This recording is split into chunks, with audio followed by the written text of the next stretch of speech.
My name is Sarah Sutherland, and I'm the Program Manager at Entrepreneurship at UBCO. I'm here today with Michelle Jones, who is a partner with the law firm of Lawson Lundell. Thanks so much for joining me today, Michelle. Thank you very much for having me. Why don't you get us started by telling us a little bit about your role with Lawson as it pertains to occupational health and safety? Yeah, so I'm a partner in our regulatory group. Regulatory deals with any area where government has created a legislative or an administrative scheme to deal with the topic. And one of my areas of expertise is occupational health and safety. I help advise employers and workers on how to comply with the requirements of the Workers' Compensation Act and the Occupational Health and Safety Regulation in BC. And I also do similar work in Alberta, the Northwest Territories, and Nunavut. Thank you so much. The BC Workers' Compensation Act states that employers have a duty to provide a safe workplace.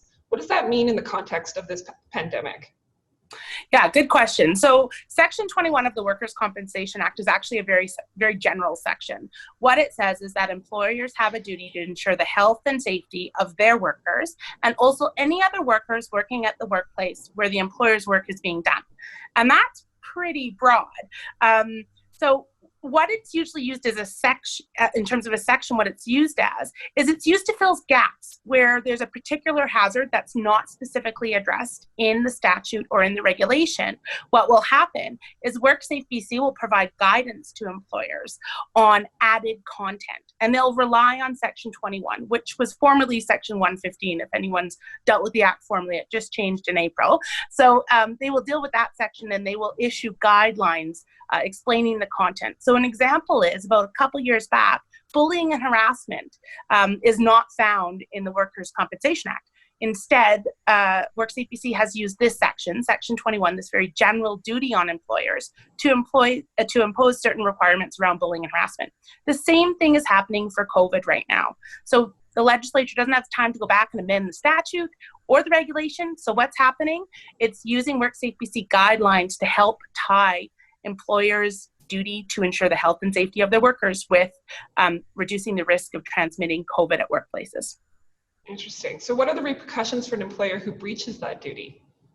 Yeah, so we'll talk a bit about what the requirements of that duty is, but if you breach it, there's plenty of remedies of enforcement tools that WorkSafe BC can use. So the first one usually is a stop work order. If there's a real imminent danger that they think workers are faced with, WorkSafe BC can come on site and issue a stop work order. After that, there's fines, so minimal fines. There's then administrative penalties, and those are quite significant. Administrative penalties generally start at 1% of the employer's BC payroll. So if you have several sites, that can add up quickly. The maximum for a penalty, though, is just under $680,000. I believe it's $674 something right now. And then the last one is you can actually be charged. So the employer can be charged, or if there's evidence that the directors and officers of the employer of the company directed, the workers to take action that would contravene the Act, and they knew it would contravene the Act, the actual individuals running the company, the directors and officers, can actually be charged personally. So some pretty significant tools in WorkSafe BC's toolbox to enforce these measures. Yes, no kidding. You don't want to get on the wrong side of that, for sure. No, you don't. That's for definite.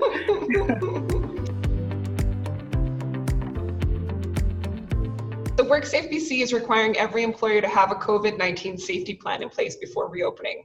What do employers need to think about in order to provide a safe workspace for the returning employees?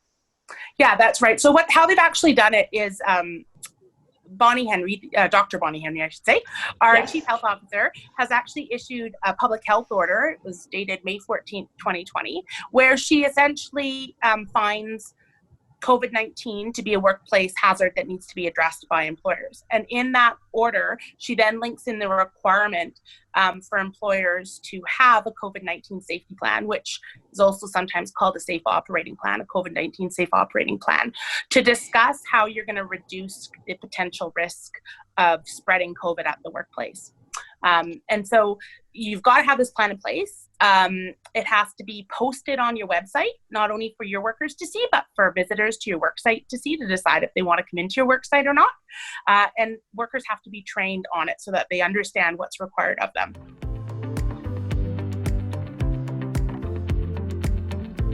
So what guidance can you give an employer who is developing a safe operation plan? Yeah, so there's lots of mandatory content requirements. One of the first ones is that you have to be certain that your employers understand when they can and cannot come into work. And that's generally outlined in the public health officer's orders. So if you're feeling symptomatic, if you have some of the COVID symptoms, you should not be coming into work. If you've traveled internationally and are returning to Canada, you should not be going into work. If you have been in close contact with someone who has tested positive for COVID, same thing. If you yourself are have tested positive, or you're under a public health order because they're monitoring you, you should not be coming into work. So you want to ensure that your workers understand that. I think to start with, that's sort of one of the main requirements. The next one, though, is you want to take a close look at your workplace and identify places and activities where there's a possibility of transmission of COVID. And that can be between worker and worker, or it can be with a customer to a worker, or vice versa. And so you really want to go through your workplace and say, okay, where is there potential for that to occur? And in particular, we know that COVID has spread close personal contact, so within that 2 meters. We also know that surfaces that are touched frequently as well are a point of potential transmission. And so employers should go through, starting with how would a worker start their day getting into your workplace, and identify each of those places and activities that you would do throughout the day, and then decide what controls you can put in place. And when putting in those controls, or when considering those controls for each place and each activity that you've identified, you want to consider the hierarchy of controls. So what that does is say, first and foremost, is there any way we can eliminate the risk? So eliminating the risk would be ensuring social distancing. If you can keep that 2 meters apart, then there's no risk, right? The second one is so you want to put in place social distancing requirements. The second one would be if you can substitute. Now, substitution really doesn't apply in the case of COVID. In the hierarchy, it means substituting the risk. And here you can't really substitute the COVID risk. So we go down the list. The next one's engineering. And that's why you see those plexiglass barriers now between customers and workers at grocery stores and any other retail outlets. Yeah. Should you be doing the same thing at your workplace? Are there, you can't space out your cubicles if you've got workstations that are very close together. Should you consider putting in those types of barriers? Next down the list after engineering controls is administrative controls. Administrative controls are policies where you're trying to influence behavior of workers or customers or visitors to your workplace. So it can be something like hand washing policies. When are you going to mandate your workers that they have to wash their hands? On arrival into the workplace, before lunch, after lunch, before they leave the workplace. Can also be things like directional arrows. If you have a big office where people are going to have to pass each other and there's not enough room in the hallway, then you may want to consider putting some directional arrows so that they have to go around the floor the same way. And then last, if it's not possible to social distance, if you think there's going to be a risk on some activities or in some places in the workplace where people are going to get within that 2 meters, you're going to want to consider personal protective equipment. So gloves, masks, and the like, to see if you need to provide that added layer. And a lot of employers now are providing workers reusable masks for those tasks where they have to be close.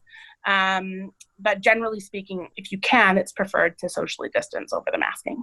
Once you've got that table in place, you want to make sure that you're complying with 3 things. The first is any public health orders that apply to your industry. There's very specific ones for things like restaurants in particular, but there's lots of other ones too, public health orders.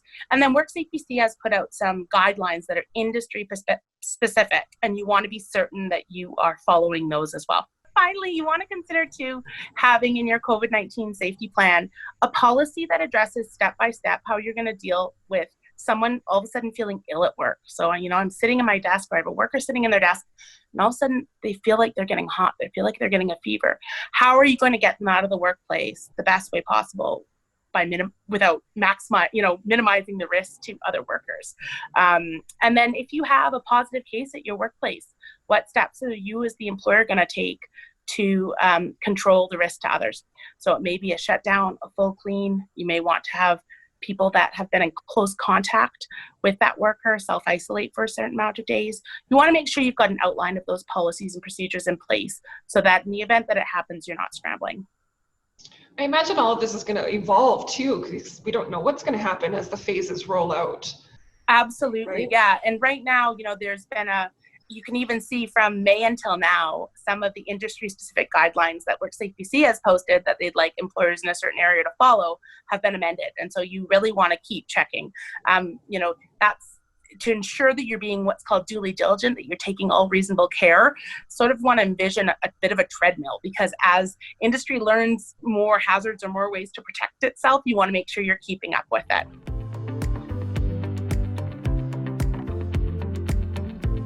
So some of our ventures are new to the business world and some have been around for a year or two. Having a joint health and safety committee is highly recommended for all companies and, depending on size, required of others. Can you elaborate a bit on what a JHSC is and anything that might have changed or shifted focus due to COVID-19? Yeah, so the acronym stands for Joint Occupational Health and Safety Committee, and you're right.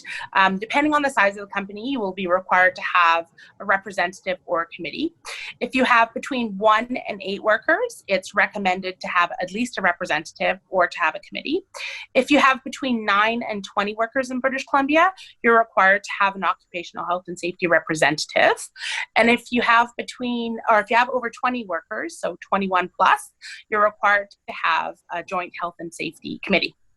And the difference is this: the representative is one person. So employers are required to have all workers, so that's anyone without managerial functions, come together and by secret ballot elect one of their peers to stand as the representative.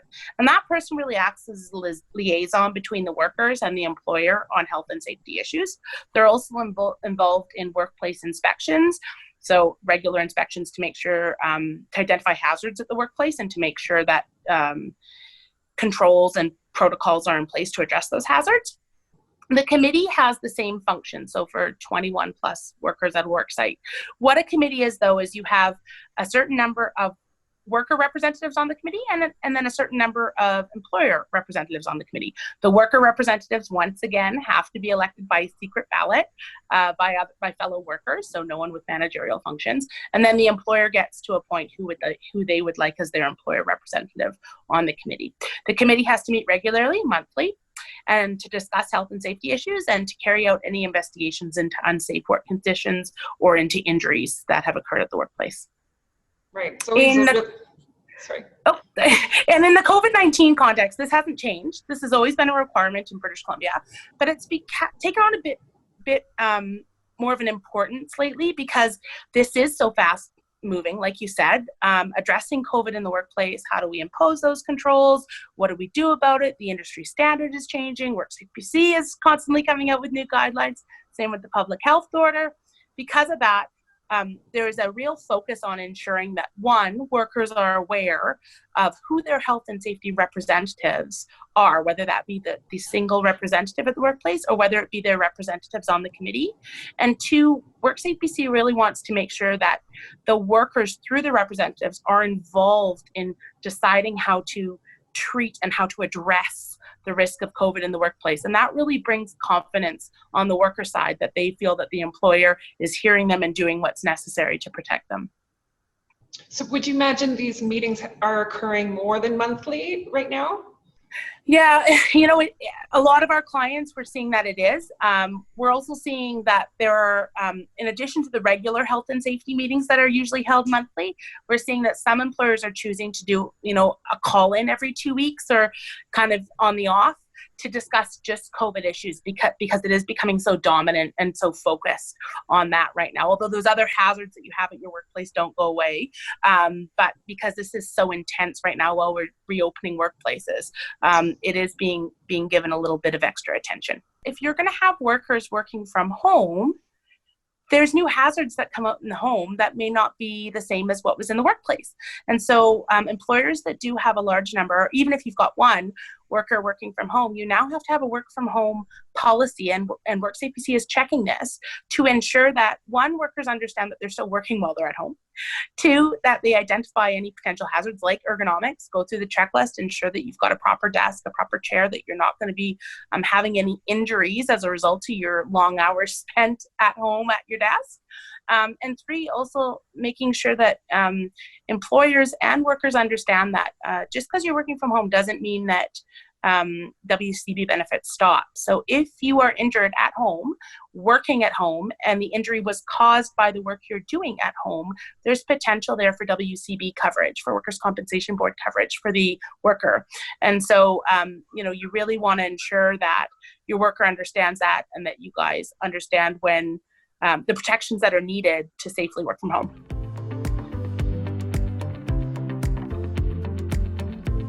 All right, so all of this health and safety is going on, but how does an employer address concerns from employees who don't believe that their workplace is safe?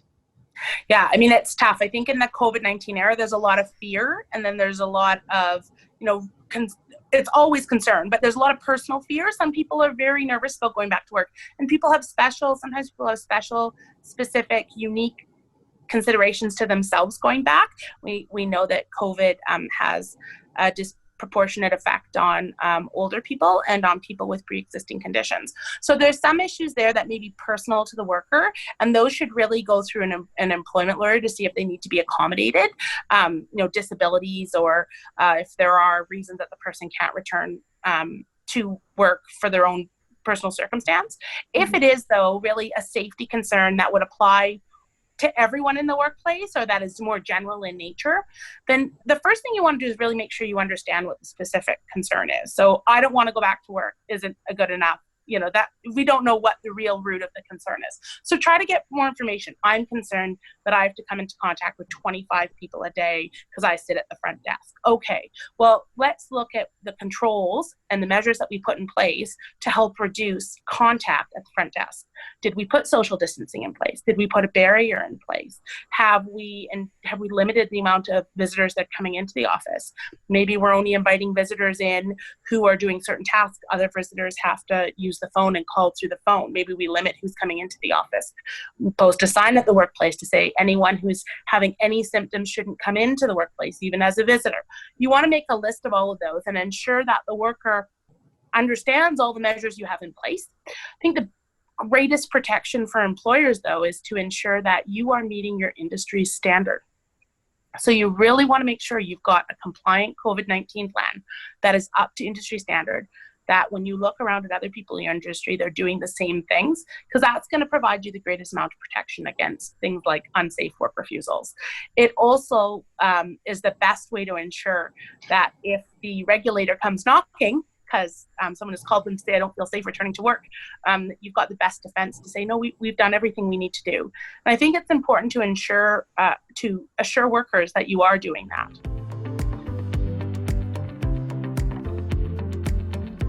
So you have a compliant plan in place, you've checked all the boxes. What does an employer do if a worker still refuses to come back to work because they feel it's unsafe? Yeah, so at the end of the day, workers under the Workers' Compensation Act do have a right to refuse to work if they feel that the work presents an undue risk to them, so if it's unsafe. First, how this usually rolls out is they will either refuse to come in at all to the workplace, or they'll come in, and then once they see the unsafe task or unsafe activity, they will then simply say, I'm not doing that, I'm not working. The first thing is it's usually a verbal refusal, and what you're required to do under legislation as the employer is to identify the specific concern and then to address it. So to say, as I understand, your concern is X, and here's what we're doing in response. Now, it can be things that you're already doing, so really you're reassuring the worker steps that you're already taking. If the worker continues to refuse and says, I don't think that's good enough, I still think there's a risk, then you're required to undertake an investigation. And that investigation should be overseen by, should be involved with the worker that's refusing, and also either your joint occupational health and safety committee, or if you're a smaller workplace, your representative.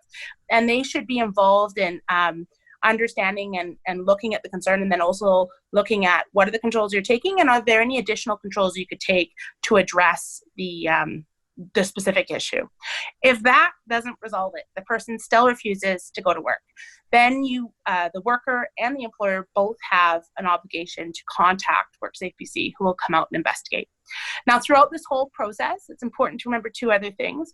One, if there's other work that you can provide the employee, so if it's a specific task they're refusing, but there's other work you can provide them at the same pay level, then you're encouraged to do that. You're not allowed through any of this process to discipline the employee for having raised the safety concern. So you want to be mindful of that. And the definition of discipline is very broad. And then the last one you want to remember is if it's a fairly specific concern and you're going to have someone else, so another worker, undertake that task, depending on the circumstances, you may want to consider whether or not you need to advise the worker that's coming in to undertake that task of the unsafe work refusal so that they can make an informed decision on whether or not they feel comfortable undertaking the work.